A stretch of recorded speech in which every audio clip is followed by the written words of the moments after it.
I'm Grumps. I'm not so Grump. And we're the Game Grumps. Hey, welcome back. Hello. If you remember on the last episode, I said that I have a great story that people will love. Tell it to me. Oh, I thought you were going to be like, I don't remember. I do not care.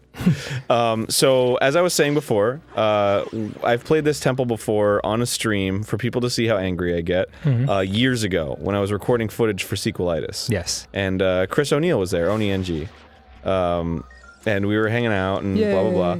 And that was actually, I would say, the first, like, attempt at, like, a Game Grumps format. Because I had this idea... Because I put my P.O. box out there, you know, and people were starting to send me games. Right. And I was like, oh, wouldn't it be cool if I did a show where I sort of, like, went through those games? And I called it Mailbag Gaming. Okay. And the first trial episode I did was with Chris. So the first episode of Mailbag, I think it was Mega Man X7. Wow. And it was horrible. What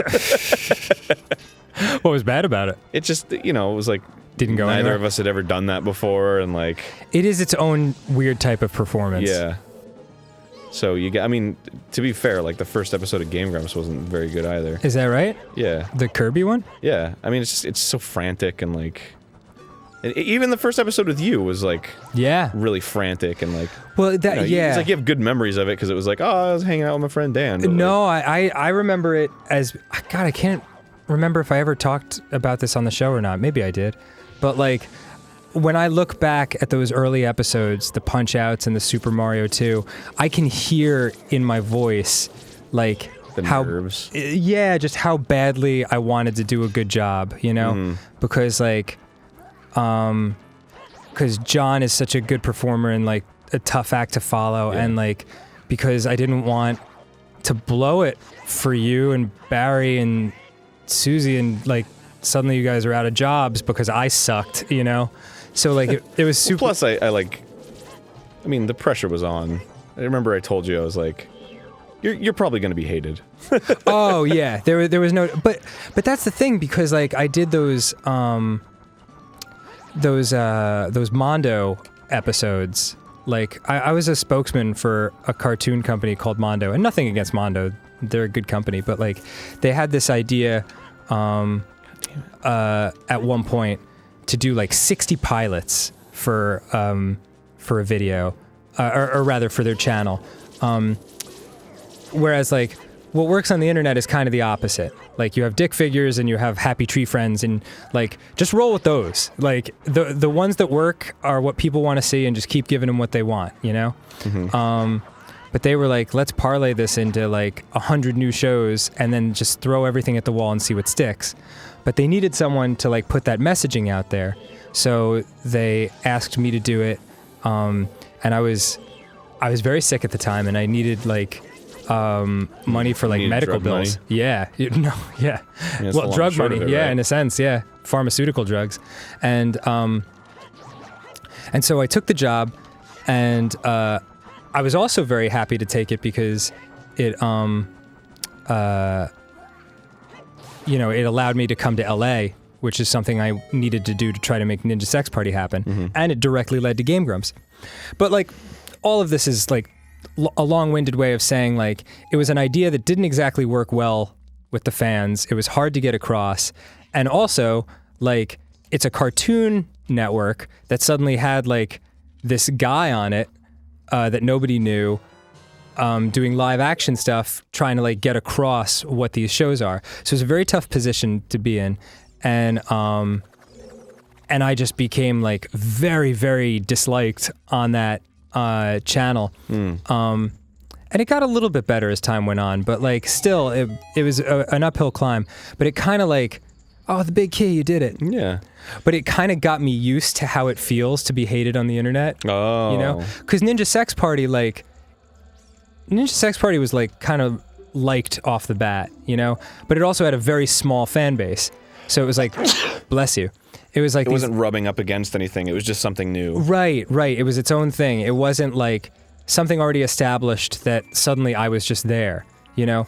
So when you asked me to join Game Grumps, I was already used to it, you know? I was like, well, here's something that's already established, and now I'll just be there, and people are going to be like, what the fuck, you know? And that certainly did happen, but like I'm also glad in retrospect that it all worked out the way it did, because even though it was a much bigger scale than the Mondo thing, I knew that, the hatred passes, and the people that, like, it is what it is. Like, I have nothing to do with, John and his decisions and all that. And so it was just like, all right, this is what it is. And if they hate me, they hate me. And those people that can't deal with it will move on. And maybe new people will come in and all that. So it was just this... it was a very strange time in all of our lives, And It was. I think it reflects in those episodes early on. I think I really started to get comfortable like a month or two in. I think, to me, the this is good was Mario 2. Yeah, that was early. Yeah. And also, Volvagia! I love Volvagia, dude. Ugh, me too. Finally. I love getting all up on Volvagia. Yeah, get it all up in Volvagia. Hammering Volvagia. Yeah. And I started to feel better about it too. I can't remember which episode it was, but... Jackal. No. I think it was one of the... Shit, I don't remember. But it was one of the fairly early episodes, and John texted me, and... I think it was Mario 3. Might have been. I remember that. Yeah. And he and I have texted a couple of times about stuff like this to discuss the show and things, and he was just like, I can't think of a better person to carry the torch and everything like that. And he was like, you totally have my blessing, and I really fucking appreciated that, and I thought that was awesome of him to do, and that helped me calm down a little bit too, because if you respect what I'm bringing to the show, and John respects what I'm bringing to the show, and my mom and dad like me, then really what, everything's okay. Everything's okay. And now, like, my relationship with the fans is fucking fantastic. And it just... owned it. Yeah. Well, because, like, we're ourselves on these shows, Like, we're not... I mean, it's a quote-unquote performance, but it's like... It's not like I'm like, hey, like that kind of shit. Like, it's, so if it's like you were saying the other day when we were talking about this, you were like, if someone has a negative reaction to somebody else for any other reason than that second person coming up and being like, fuck you, Yeah. it's probably like transference, Yeah. They're it's probably on you to figure that out for yourself. Yeah. Why it's upsetting you when it's not inherently upsetting. Yeah, exactly. It probably reminds you of another person, or like you're upset about a situation, all these different things. Psychology, whatever. But like, oh boy, you're getting your ass kicked by this Vag character. Well, he's only hit me once. I just started out with not a lot of health. Oh, gotcha. Well, there you go.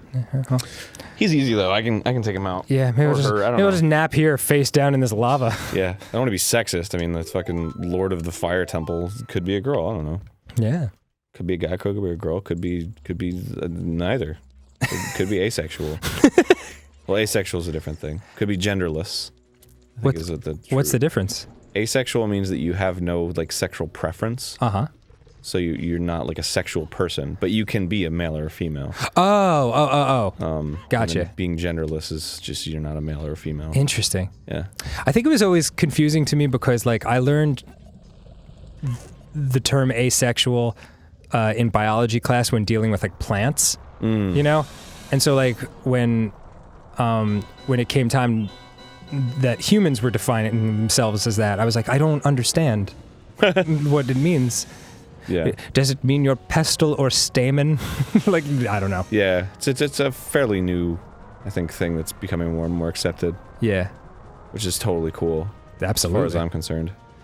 Anything's cool with me. I feel bad because, like, a lot of this stuff was not defined in terms when I was growing up. Yeah, exactly. So, like, I'm a little behind the curve, and I'm learning about it while I'm doing a show for like hundreds of thousands of people, So it's like, oops, I kind of sound... Whoa! Damn, son. That flame killed me in one hit. Did you see that shit? I saw that shit. Oh my god. That was like, Don't you have lawn milk from the cow? You know, I literally just thought of that right before you said that. Okay. I was like, I do have lawn milk. Okay, super. So I should probably use it before I This go would be in a there. great time. I don't need the hook shot, so... Yeah, because you get 2 sips out of it anyway, so... Oh, nice. Way to milk that cow, bro. That really came in handy. All right.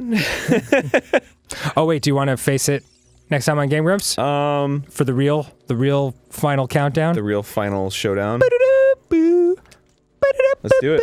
All right, awesome. Next time. See you then, everybody. Or if you're just a guy who identifies as sexual, you are asexual. So it's very confusing. And if you're Italian, you're asexual.